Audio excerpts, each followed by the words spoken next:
Bom dia a todos meus amigos ouvintes do vlogger do Conde Lopé de la Villanueva.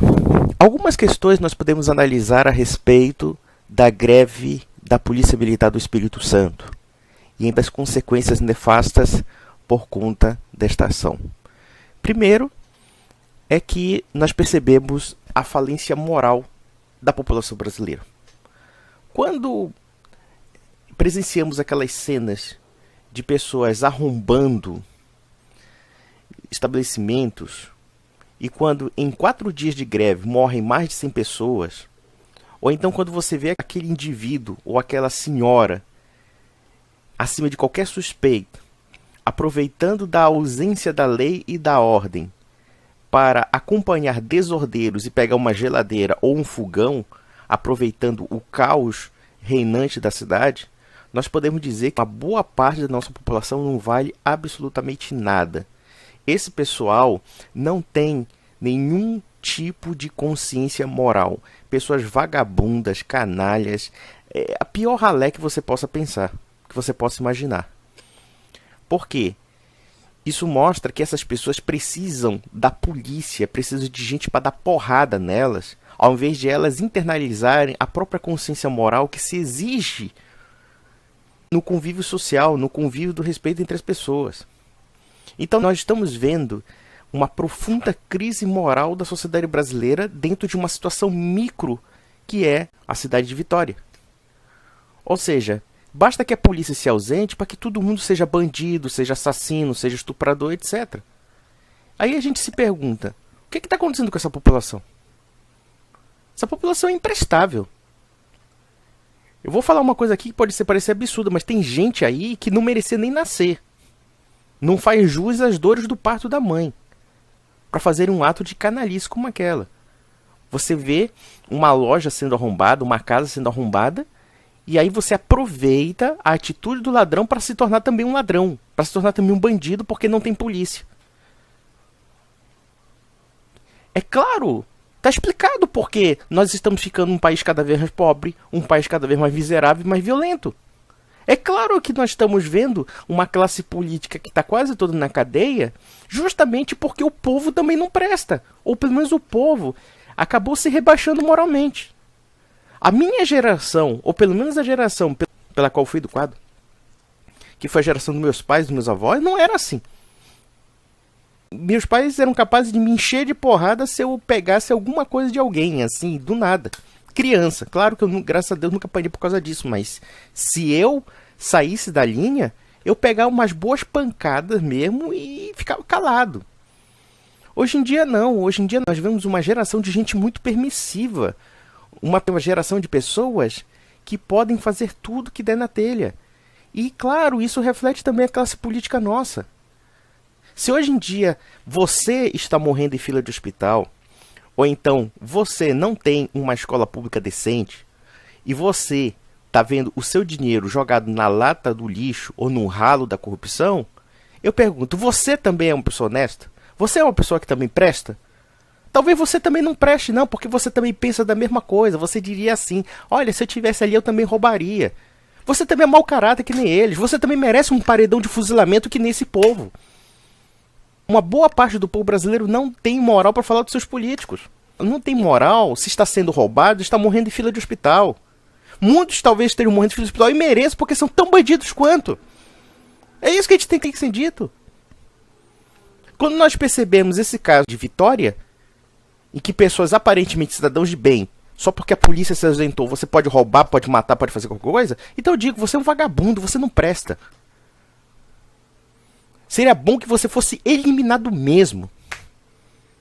Porque você não tem capacidade cognitiva de ter convívio social. Você é um psicopata, você é um transtornado.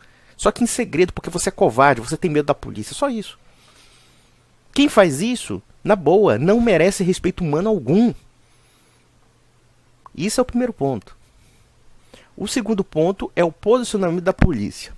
Eu estou vendo muita gente aí metido a ser direitista, apoiando a ação da polícia, como se o fato de ser PM fosse cheque em branco para assinar e para fazer qualquer coisa. Na minha humilde opinião, com todas as notícias que eu já ouvi, que talvez possam até ser superficiais, mas a princípio achei uma atitude extremamente irresponsável, como também uma atitude extremamente leviana. Primeiro porque nós estamos falando da Polícia Militar, e a Polícia Militar não pode fazer greve.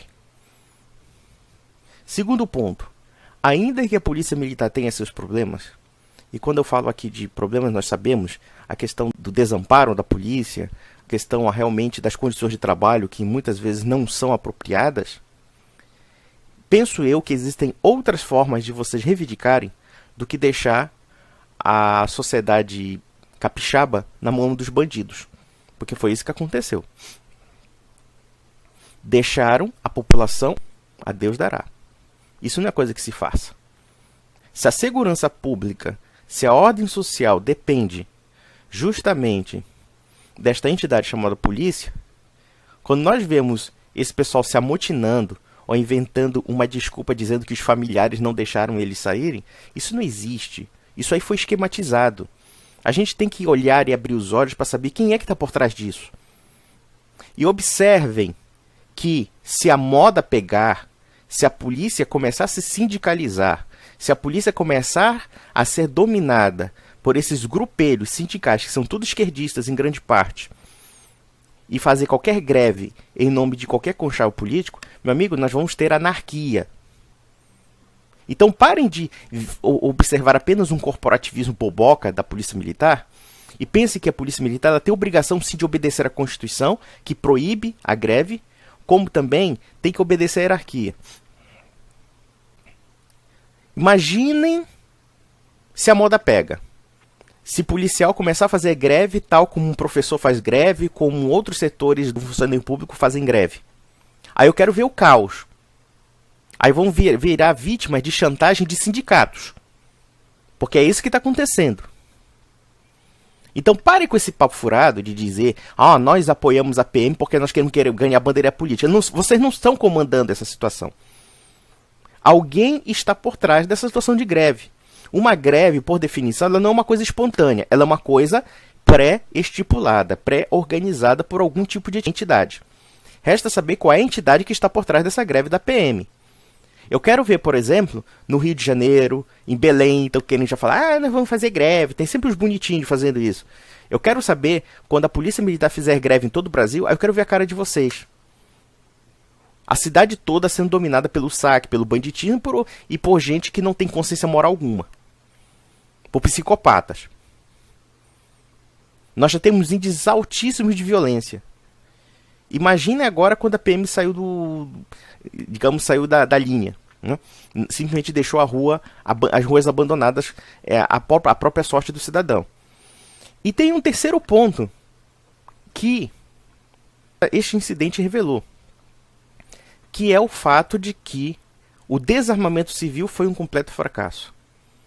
Em outras palavras, basta a polícia sair de cena para que a rua seja dominada pelo banditismo. E mais, sendo a polícia ausente da ordem pública, o Estado tirou o direito do cidadão da sua legítima defesa. Eu tenho quase certeza que se a população capixaba fosse armada, os índices de violência diminuiriam, porque eu, dono do meu estabelecimento, tenho uma cartucheira para defender meu estabelecimento. Não vou deixar vagabundo invadir minha propriedade. Podemos, inclusive, concluir mais, que a lei do desarmamento criou duas castas, a casta da polícia armada e a casta do bandido armado. Quando a casta da polícia armada sai de cena, vem o banditismo armado para oprimir o cidadão desarmado. E foi isso que aconteceu. Em outras palavras, o Estado tira o seu direito de se armar, o seu direito de defender a sua vida, seu estabelecimento e sua família. Enquanto isso, você fica à mercê tanto da polícia como do bandido. Ou seja, a lei do desarmamento foi um fracasso. E quem prega desarmamento civil, muitas vezes, é juizinho de direito que tem guarda-costa e pode pagar guarda-costa. Ou, pelo menos, alguns setores da nossa sociedade que podem usar armas. Observem isso. Esse pessoalzinho pode usar armas, esse pessoalzinho pode pagar por segurança, mas a população não pode. A população não pode comprar uma arma, não pode comprar um 38 na sua casa, não pode comprar um 32. Enquanto isso, pelo menos alguns setores da Polícia Federal tentam a todo custo restringir o acesso de armas. Mas eles podem usar armas. PM pode usar arma. Polícia Civil pode usar arma. E eles podem fazer greves adoidados, né? E deixar todo mundo se fuder. Porque ninguém usa arma, só eles. Observe a safadeza. É por isso que eu gosto do trabalho do Bené Barbosa, que mostra a incoerência das leis desarmamentistas. Deixam o cidadão comum desamparado.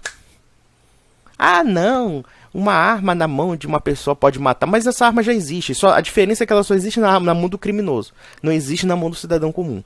O cidadão comum não usa armas. Ou seja, ele fica à mercê disso. E claro, o exemplo do Espírito Santo já demonstra isso. E vamos repetir mais uma vez. A conduta da PM foi irresponsável. Por mais que haja problemas relacionados a condições salariais, a condições de trabalho, tá? A questão do índice de mortalidade da PM, enfim, armamentos, etc., eu penso que há outras formas de resolver esses problemas. Formas jurídicas, formas políticas, legítimas.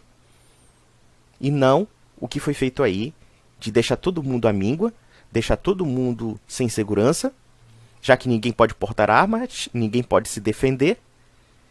E no final das contas, esse tipo de atitude pode ser o prenúncio do caos. Porque da mesma forma que a PM pode se sindicalizar, nada impede também que o Exército também possa fazer isso. Aí eu quero ver as Forças Armadas, eu quero ver também as Forças de Segurança sendo reféns desses grupelhos políticos escusos, de cujo buraco mal sabemos, deixando a sociedade civil sem segurança alguma e levando a segurança pública ao naufrágio total. Bom, ela já está naufragada. Agora o problema é ela chegar lá no fundo do abismo. Aí, meu amigo, vocês estão fodidos. É isso que a gente tem que dizer.